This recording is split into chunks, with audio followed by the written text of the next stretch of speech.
దేశం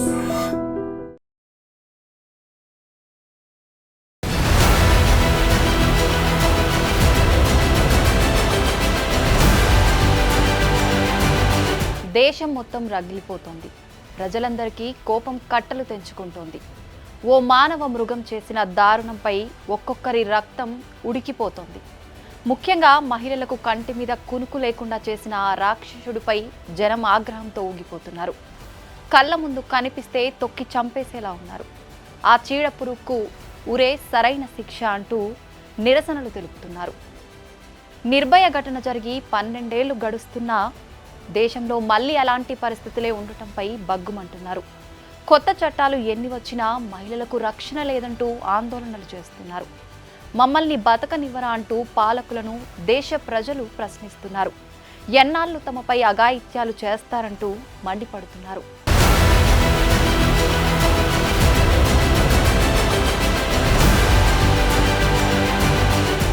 వైద్యో నారాయణో హరి.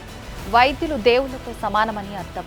అలాంటి వైద్యులకే రక్షణ లేకుండా పోతే, ప్రాణం పోయాల్సిన వైద్యుల ప్రాణాలు తీసుకుంటూ పోతే, మరికొద్ది రోజుల్లో స్టెథోస్కోప్ పట్టుకొని ప్రజలకు వైద్య సేవలు అందించేందుకు ట్రైనింగ్ అవుతున్న వైద్య విద్యార్థినిని అత్యంత కిరాతకంగా పొట్టన పెట్టుకున్నాడు ఓ కీచకుడు. పశ్చిమ బెంగాల్ రాజధాని కోల్కతాలో జరిగిన ఈ అమానుష ఘటన యావత్ దేశాన్ని కుదిపేస్తోంది. కోల్కతాలోని ఆర్జికర్ మెడికల్ కాలేజీలో ట్రైనీ డాక్టర్ను దారుణంగా అత్యాచారం చేసి చంపేశారు. ఈ అత్యాచార హత్య ఘటన యావత్ దేశాన్ని దిగ్భ్రాంతికి గురిచేస్తోంది. ఈ కేసులో బాధితురాలికి న్యాయం చేయాలని డాక్టర్లు, ప్రజలు రోడ్డెక్కి నిరసన తెలుపుతున్నారు. భారతీయ మెడికల్ హిస్టరీలోనే ఓ డాక్టర్పై ఇంతటి దారుణం జరగటం ఇదే తొలిసారి. ప్రస్తుతం ఈ కేసును సిబిఐ విచారిస్తుండగా ఆ రోజు జరిగిన ఘటనలపై అనేక కొత్త విషయాలు ప్రతిరోజు వెలుగు చూస్తున్నాయి. ఆర్జికర్ మెడికల్ కాలేజీ అవినీతి పుట్టగా మారిపోయిందనే విమర్శనలు వెల్లువెత్తుతున్నాయి. మాజీ ప్రిన్సిపల్ సందీప్ ఘోష్ అవినీతి అంతా ఇంతా కాదని తెలుస్తోంది. దేశాన్ని కుదిపేస్తున్న ఈ ఘటన వివరాల్లోకి వెళ్తే, ఆగస్టు 9న కోల్కతాలోని RG Kar medical college and హాస్పిటల్లోని seminar హాల్లో ఉదయం 9 గంటలకు ట్రైనీ డాక్టర్ మృతదేహం లభ్యమైంది. అయితే బాధితురాలు ఆత్మహత్య చేసుకుందని తల్లిదండ్రులకు సమాచారం అందించారు. ఆ తర్వాత పోలీసు అధికారులు అక్కడికి చేరుకున్నాక అత్యాచారం, హత్యగా నిర్ధారించారు. బాధితురాలి తల్లిదండ్రులు ఘటనా స్థలానికి చేరుకున్నప్పటికీ వాళ్లను 3 గంటల పాటు తమ కూతురిని చూడనివ్వలేదు. పోలీసులు తెలిపిన వివరాల ప్రకారం నిందితుడు సంజయ్ రాయ్ బాధితురాలిపై అత్యాచారానికి ఒడిగట్టే ముందు కోల్కతాలోని 2 వ్యభిచార గృహాలకు వెళ్లాడు. ఘటన జరిగిన ఆగస్టు 8న రాత్రిపూట సంజయ్ రాయ్ మద్యం సేవించి ఆసుపత్రికి చెందిన మరో సివిక్ వాలంటీర్తో కలిసి కోల్కతాలోని రెడ్ లైట్ ఏరియాలకు వెళ్లాడు. వీరిద్దరూ కలిసి ఓ 2 వీలర్ను అద్దెకు తీసుకుని తొలుత సోనాగచ్చికి అర్ధరాత్రి సమయంలో వెళ్లారు. అక్కడ రాయ్ వ్యభిచార గృహం బయట నిల్చోగా అతడి మిత్రుడు లోపలికి వెళ్లాడు. అనంతరం రాత్రి 2 గంటల సమయంలో దక్షిణ కోల్కతాలోని ఓ వ్యభిచార గృహానికి వెళ్లారు. ఆ సమయంలో రోడ్డుపై వెళ్తున్న ఓ మహిళను కూడా సంజయ్ రాయ్ వేధింపులకు గురిచేశాడు. ఉదయం 3:50 సమయంలో రాయ్ ఆర్జికర్ ఆసుపత్రికి చేరుకున్నాడు. తొలుత ఆపరేషన్ థియేటర్ డోర్ను పగలగొట్టిన నిందితుడు 4:03 సమయంలో అత్యవసర విభాగంలోకి ప్రవేశించాడు. ఆ తర్వాత 3వ అంతస్తులో ఉన్న సెమినార్ గదిలోకి వెళ్లాడు. ఆ సమయంలో బాధితురాలు సెమినార్ హాల్లో గాఢ నిద్రలో ఉండగా రాయ్ ఆమెపై దాడికి పాల్పడ్డాడని పోలీసులు తెలిపారు. ఇక బాధితురాలు చనిపోయిన విషయాన్ని ఉదయం సుమారు 10:53 బాధితురాలి తల్లికి ఈ విషయం చేరవేశారు. కానీ తొలుత బాధితురాలు ఆత్మహత్య చేసుకున్నట్లు ఆసుపత్రి సిబ్బంది చెప్పారు. అనంతరం ఇది హత్యాచారంగా తేలింది. బాధితురాలు చనిపోయిన సెమినార్ హాల్లోకి నిందితుడు వెళ్లినట్లు సీసీటీవీ ఫుటేజ్ ఆధారంగా పోలీసులు సంజయ్ రాయ్ను అరెస్ట్ చేశారు. దీనిపై దేశవ్యాప్తంగా తీవ్ర ఆందోళనలు వెల్లువెత్తడంతో కేసును సీబీఐకి అప్పగించారు. తొలుత కేసు నమోదు చేసిన ఎస్ఐ అనూప్ దత్తాపై సీబీఐ ప్రశ్నల వర్షం కురిపించింది. ఎస్ఐతో కలిసి నిందితుడు దిగిన పలు ఫోటోలను దర్యాప్తు సంస్థ సేకరించింది. వైద్యురాలి హత్యాచార ఘటనపై కళ్ళు బైర్లు కమ్మే వాస్తవాలు వెలుగులోకి వచ్చాయి. బాధితురాలు నరకయాతన అనుభవించి చనిపోయినట్టు పోస్ట్మార్టం నివేదిక స్పష్టం చేసింది. ప్రాణాలు పోయే ముందు ఆమెను ఎన్ని చిత్రహింసలకు గురి చేశారు అనేది బయటపెట్టింది. పోస్ట్ మార్టం నివేదికపై చర్చ జరుగుతుండగా మరిన్ని వాస్తవాలు వెలుగు చూశాయి. వైద్యురాలిని గొంతు నులిమి ఊపిరాడకుండా చేసి చంపినట్టు వెల్లడైంది. మర్మాంగం ఛిద్రమయ్యేలా అత్యంత కిరాతకంగా నిందితుడు ప్రవర్తించినట్టు రిపోర్టు స్పష్టం చేసింది. బాధితురాలి శరీరంపై మొత్తం 14 గాయాలు ఉండగా ముఖం, తల, మెడ, చేతులు, ప్రైవేట్ పార్ట్స్లో చాలా చోట్ల గాయాల గుర్తులు ఉన్నాయని పోస్ట్ మార్టం నివేదిక బహిర్గతం చేసింది. సాయం కోసం అరవకుండా నోరు నొక్కి గొంతు నులిమి విలవిలలాడేలా చేసి ప్రాణాలు తీసినట్లు నివేదికలో వెల్లడైంది. దీనివల్ల థైరాయిడ్ మృదులాస్థి విరిగిపోయింది. ఇది ఖచ్చితంగా హత్యేనని, ఊపిరితిత్తుల నుంచి తీవ్ర రక్తస్రావమై పలుచోట్ల రక్తం గడ్డకట్టుకుపోయిందని తెలిపింది. అయితే శరీరంలోని ఎముకలు ఎక్కడా ఫ్రాక్చర్ కాలేదని మాత్రం వివరించింది. రక్త నమూనాలతో పాటు శరీరంలో గుర్తించిన ఇతరత్రా ఫ్లూయిడ్లను ఫోరెన్సిక్ విశ్లేషణకు పంపారు. కేసులో అరెస్టు అయిన ప్రధాన నిందితుడు సంజయ్ రాయ్కు వ్యతిరేకంగా మరిన్ని ఆధారాలను సేకరించారు. బాధితురాలి గోళ్లలో ఉన్న చర్మం, రక్తం నమూనాలు అతడి డిఎన్ఏతో సరిపోయినట్టు సీనియర్ పోలీస్ అధికారి తెలిపారు. నిందితుడు దాడి చేసే సమయంలో బాధితురాలు సగం నిద్రలో ఉన్నప్పటికీ తీవ్రంగానే ప్రతిఘటించిందని అన్నారు. దాడి సమయంలో బాధితురాలు గాఢ నిద్రలో ఉన్నందున నిందితుడికి కొంత ప్రయోజనం లభించిందని నివేదిక పేర్కొంది. నిందితుడికి సైకలాజికల్ బిహేవియర్ అనాలిసిస్ పరీక్షను నిర్వహించారు. దీని ద్వారా అతడి మానసిక స్థితిని అంచనా వేస్తారు. ఈ నివేదిక ఆధారంగా కేసులో మరింత ముందుకెళ్లొచ్చనే అభిప్రాయం వ్యక్తమవుతోంది. Trainee doctor post mortem reports social మీడియాతో పాటు ఇతర న్యూస్ ఏజెన్సీల్లో వచ్చిన వార్తల్ని కోల్కతా పోలీసులు ఖండించారు. పోస్ట్ మార్టం ప్రక్రియ మొత్తం మెజిస్ట్రేట్ ఎదుటే జరిగింది. దానిని మొత్తం వీడియో తీశారు. అందులో ఎక్కడా కూడా ఆమె శరీరంలో ఎముకలు విరిగినట్లు ప్రస్తావించలేదు. ఒక దశలో ఆమెపై సామూహిక అత్యాచారం జరిగిందన్న వార్తలు వచ్చాయి. ఆమె శరీరంలో 150 మిల్లీగ్రాముల వీర్యం ఉన్నట్లు పోస్ట్ మార్టంలో గుర్తించారని, వాటి సారాంశం ఆమె తల్లిదండ్రులు కోర్టులో వేసిన పిటిషనే ఈ సమాచారానికి మూలమని పలు కథనాలు ఊటంకించాయి. దీనిపై కోల్కతా పోలీస్ చీఫ్ వినేష్ గోయల్ మాట్లాడుతూ 150 mg వీర్యం గుర్తించినట్లు కొందరు చెప్పారు. వారికి ఇలాంటి సమాచారం ఎక్కడ దొరుకుతుందో తెలియటం లేదు. ఇది మీడియాలో వివిధ రూపాల్లో చక్కర్లు కొడుతోంది. ప్రజల్లో గందరగోళం సృష్టించేందుకే ఇలాంటి ప్రయత్నాలు జరుగుతున్నాయని ఆయన అసహనం వ్యక్తం చేశారు. యావత్ దేశాన్ని నిర్ఘాంతపరిచిన హత్యాచార ఘటనపై సర్వోన్నత న్యాయస్థానం తీవ్ర ఆవేదన వ్యక్తం చేసింది. ఈ కేసును సుమాటోగా తీసుకున్న సుప్రీంకోర్టు ఆర్జీకర్ వైద్య కళాశాల ఆసుపత్రిలో జరిగిన ఈ ఘటనను అత్యంత పాశవికం, భయంకరమైందిగా పేర్కొంది. కేసులో ఎఫ్ఐఆర్ దాఖలు చేయడంలో జరిగిన అసాధారణ జాప్యంపై పశ్చిమ బెంగాల్ ప్రభుత్వాన్ని తప్పుపట్టింది. నేరస్థలం సంరక్షణలో వైఫల్యానికి పోలీసులను నిలదీసింది. వైద్య కళాశాల ప్రిన్సిపల్ వ్యవహరించిన తీరుపై మండిపడింది. వైద్య సేవల రంగంలో పనిచేస్తున్న మహిళలు, యువ వైద్యులు, సిబ్బంది భద్రతా విషయంలో సంస్థాగత లోపాలు ఉన్నాయంటూ ఆందోళన వ్యక్తం చేసింది.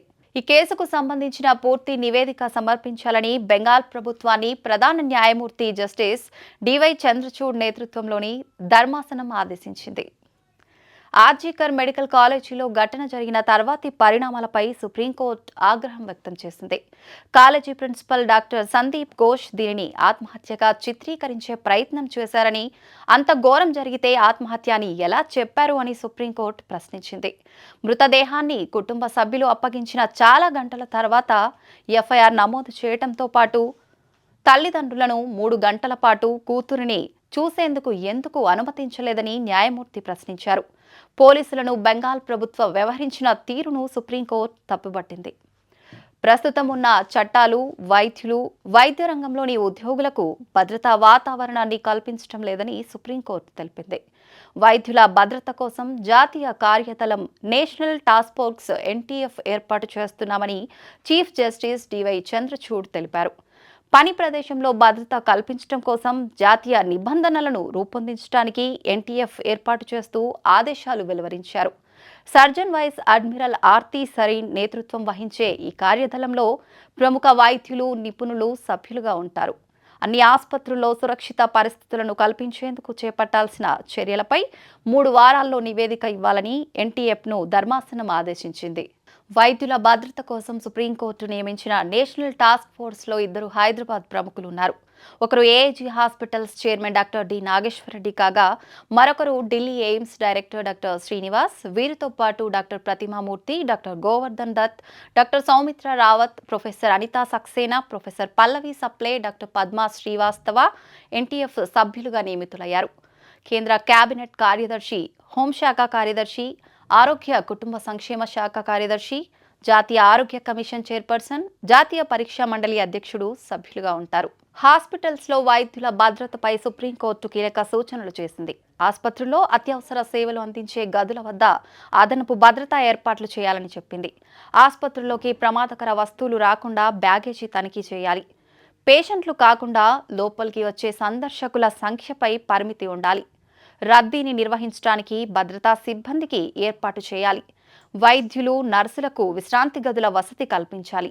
మహిళలు, పురుషులకు వేర్వేరుగా గదులు ఉండాలి.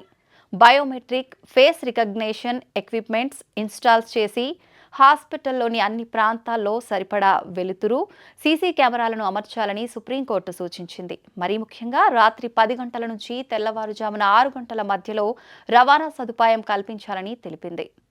ఆర్జికర్ మెడికల్ కళాశాల అవినీతి పుట్టగా మారిపోయిందనే విమర్శనలు వెల్లువెత్తుతున్నాయి. ఆ కళాశాల మాజీ ప్రిన్సిపల్ సందీప్ ఘోష్ అవినీతి అంతా ఇంతా కాదని తెలుస్తోంది. చివరికి అనాథ శవాలను కూడా సందీప్ ఘోష్ విక్రయించేవాడని, బంగ్లాదేశ్కు అక్రమంగా ఔషధాలను ఎగుమతి చేసేవాడని మాజీ ఉద్యోగి పేర్కొన్నారు. వాడేసిన సిరంజులు, ఇతర సామాగ్రిని కూడా రీసైక్లింగ్ చేసి సొమ్ము చేసుకునేవాడని తెలిసిందే. గత ఏడాది వరకు ఇదే కళాశాలలో పనిచేసి ప్రస్తుతం ముర్షిదాబాద్ డిప్యూటీ మెడికల్ కాలేజ్ సూపరింటెండెంట్గా ఉన్న అఖ్తర్ అలీ పలు విషయాలపై ఈయనపై ఉన్నతాధికారులకు గతంలోనే ఫిర్యాదు చేశారు. తాజాగా ఈ ఆరోపణలపై ఏర్పాటైన సిట్ ఇటీవల అఖ్తర్ను విచారణకు పిలిపించింది. ఆయన ఫిర్యాదుల ఆధారంగా ఘోష్పై ఎఫ్ఐఆర్ నమోదైంది. అనాథ శవాలు, వినియోగించిన సిరంజులు, సెలైన్ బాటిల్స్, రబ్బర్ గ్లౌజుల వంటివి ఆసుపత్రిలో ప్రతి 2 రోజులకు 500 నుంచి 600 కిలోలు పోగయ్యేవి.